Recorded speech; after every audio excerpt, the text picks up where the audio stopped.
बिस्मिल्लाहिर्रहमानिर्रहीम। बोलते कालम के साथ मैं आमिर रज़ा ख़ान। और बड़ा मशहूर सा छोटा सा एक मिसरा है कि अपना अपना सर बचा लो दोस्तों, नारियल है बंदरों के हाथ में। जी हाँ, बिल्कुल। दुनिया जो है असले की दौर में पागल हुई पड़ी है और नए से नया मिसाइल, नए से नया जहाज़, नया से नया बम जो है उसको ईजाद किया जा रहा है। लेकिन जो ममालिक जो हैं अपने आप को इन बंदरों से बचाना चाहते हैं, वो अपना अपना एयर डिफेंस सिस्टम जो है वो बना रहे हैं। और ये एयर डिफेंस सिस्टम जिस काम आता है, आपने सुना होगा कि आयरन डोम बन रहा है, गोल्डन डोम बन रहा है, डायमंड डोम बन रहा है। ये असल में कोई इमारत नहीं बन रही होती है, बल्कि वही डिफेंस सिस्टम है जिसके तहत दुनिया भर के बंदरों के आए हुए नारियल या मिसाइल जो हैं उनको उनसे बचा जा सकता है। पाकिस्तान इस वक्त तक जो मिसाइल सिस्टम्स डिफेंस के लिए अपने इस्तेमाल करता रहा है वो चाइनीज़ हैं। मैंने आपको इससे पहले एक व्लॉग के अंदर ये बताया था। HQ-9 है, HQ-19, HQ-29 उनके हवाले से भी मैंने बात की थी कि उसको लिया जा सकता है या उससे आने वाले मिसाइल्स जो हैं उनको रोका जा सकता है। लेकिन एक खुशखबरी और भी है, और खुशखबरी ये है कि पाकिस्तान खुद का आयरन डोम बनाना जा रहा है। और इसके लिए पाकिस्तान ने फाज नामी जो है मिसाइल सिस्टम उसको डेवलप कर लिया है। पाकिस्तान की ग्लोबल इंडस्ट्री डिफेंस सॉल्यूशन जो है एक अदारा है जिसने इस डिफेंस सिस्टम को, जिसको फ़ाज़ 1 और फ़ाज़ 2 कहा जाता है, डेवलप किया है। और इसका काम भी वही है जो आयरन डोम में मौजूद मिसाइल सिस्टम जो हैं, जिस तरह S-400 है या आप थार्ड है अमेरिकन पैट्रियट मिसाइल का सिस्टम, बैटरीज़ हैं, इसी तरह का ये मिसाइल सिस्टम है जो मुख्तलिफ रेंज पर पाकिस्तान ने तैयार किया है। और ये कोई छोटी बात नहीं है। पाकिस्तान बहुत जल्द उन ममालिक में शामिल हो जाएगा जो अपनी सरजमीन का दिफा, पाकिस्तान की तरफ आने वाला हर सोनिक और हाइपरसोनिक और इस तरह के तमाम जो मिसाइल हैं उनको रोकने और उनको इंटरसेप्ट करने पे कामयाब हो जाएगा। ये फ्राज 1 जो सिस्टम है, ये पाकिस्तान में इसको क्लेड सिस्टम कहा जाता है। मैं उसकी बता दूं, comprehensive layered integrated air defence system.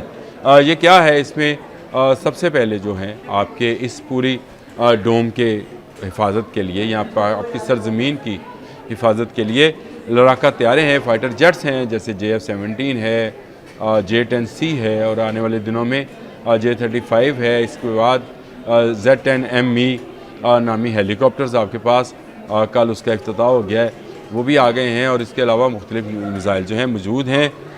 उसके बाद ड्रोन्स का एक सिलसिला है। ये वो ड्रोन्स हैं जिनके अंदर मिसाइल इंटीग्रेटेड होते हैं और ये आने वाले मिसाइल्स को जो है उसको निशाना बनाते हैं। और फिर इसके बाद PGMs हाइपरसोनिक को निशाना बनाने वाला मिसाइल सिस्टम है। जिस तरह मैंने आपको बताया था कि HQ-19 और HQ-29 पाकिस्तान उसको लेने की कोशिश कर रहा है। लेकिन क्लैड सिस्टम जो है ये फ़ाज़ पर मबनी है।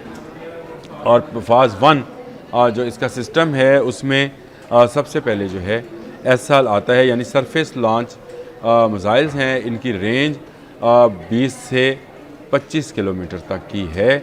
ये छोटे हैं और ये ट्रक माउंटेड या व्हीकल माउंटेड मिसाइल हैं जो आने वाले छोटे हथियारों, जिनमें हेलीकॉप्टर्स हैं, जिनमें UAVs, ये जी जो ड्रोन्स हैं ये हैं, या निचली परवाज़ करने वाले जहाज़ जो हैं, उनके ख़िलाफ़ इसको इस्तेमाल किया जा सकता है। इसका अपना इंफ्रारेड जो है वो रडार है जो कि हीट से जो है अपने टारगेट तक पहुंचता है। इसकी दूसरी जो किस्म है उसमें वो RF है, इसमें फॉल रडार है, एक्टिव रडार सिस्टम इसका अपना है। ये air to air guided missile है और इसकी रेंज जो है ये 40 किलोमीटर से 80 किलोमीटर के दरमियान वाक़या है और ये बड़ी रेंज है अगर आप इसको समझना चाहें। फिर इसके बाद IR है, ये इंफ्रारेड ख़ुद का इंफ्रारेड मिसाइल सिस्टम है। ये भी air to air missile system है और इसमें से भी जो पाकिस्तान है, आप पाकिस्तान की ज़मीन और इसकी तरफ आने वाले हर फ्लाइंग ऑब्जेक्ट को इंटरसेप्ट किया जाएगा। लेकिन जिसकी बात मैं आपसे अभी करने जा रहा हूँ वो फ़ाज़ 2 है।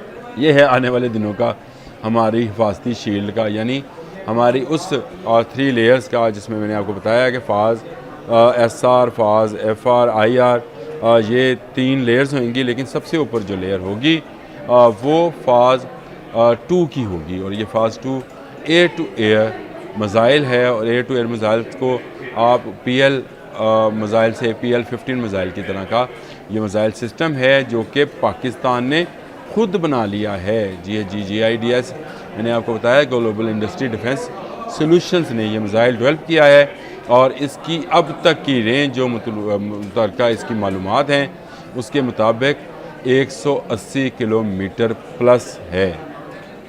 और जो मुख्तलिफ जासूसी के इदारे हैं दुनिया भर में जो नज़रें रखे हुए हैं पाकिस्तान पर, उनका ख्याल ये है कि इसकी सही मालूमात जो है वो नहीं दी जा रही।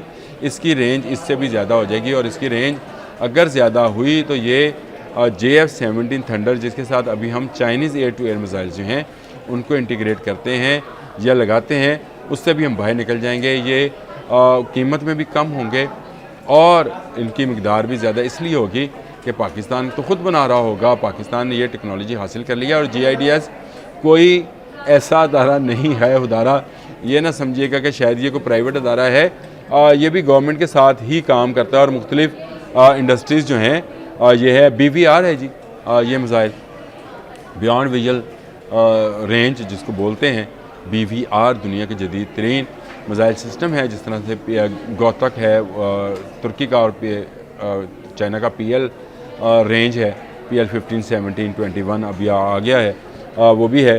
तो ये मुख्तलिफ़ कंपनीज़ के साथ मिलकर जो है GIDS ने काम किया है। इसमें बहुत सारी दूसरी कंपनी जिसमें NESCOM है, AWC है, NDC है, PAF है, जिन्होंने तावन किया है। और ये मिज़ाइल सिस्टम या वो आयरन डोम जिसका हम जिक्र ईरान इसराइल वार में इसराइल के हवाले से जानते हैं, और जिसका ऐलान डायमंड डोम के नाम से डोनाल्ड ट्रंप ने अपने इंतखाबी फतह के फौरी बाद किया था कि वो अमेरिका को बचाने के लिए डायमंड डोम बनाने जा रहा है। लेकिन पाकिस्तान जो है उसने अपनी काविशों को तेज़ कर दिया है, क्योंकि पाकिस्तान के साथ एक ऐसा दुश्मन बैठा है जो हम वक्त पाकिस्तान पर हमला करने की प्लानिंग करता रहता है। गो उसकी कभी प्लानिंग जो है वो दुरुस्त साबित नहीं हुई, लेकिन वो एक ऐसा लगड़ बगड़ है, एक ऐसा क्या उसको बोलते हैं, लगड़ बगड़ ही बोलते हैं जी, है जो हर वक्त जो है इस तरह की साजिशों में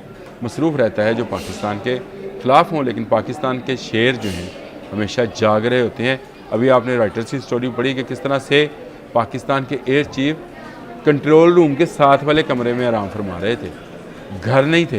ये जो लोग कहते हैं कि हम जाग रहे होते हैं और आर्मी वाले सो रहे होते हैं, आर्मी जाग रही होती है तो हम घरों में सो रहे होते हैं, वाकई जाग रहे होते हैं। और कैसी सिचुएशन होगी कि आपका एयर चीफ जो है बाबर सिद्धू, वो ऑपरेशन रूम के साथ वाले रूम का मतलब यही कि वहीं पर मौजूद थे, और उन्होंने ही J-10C के ज़रिए राफेल जैसी मशीन को गिराने का जो है वो हुक्म दिया।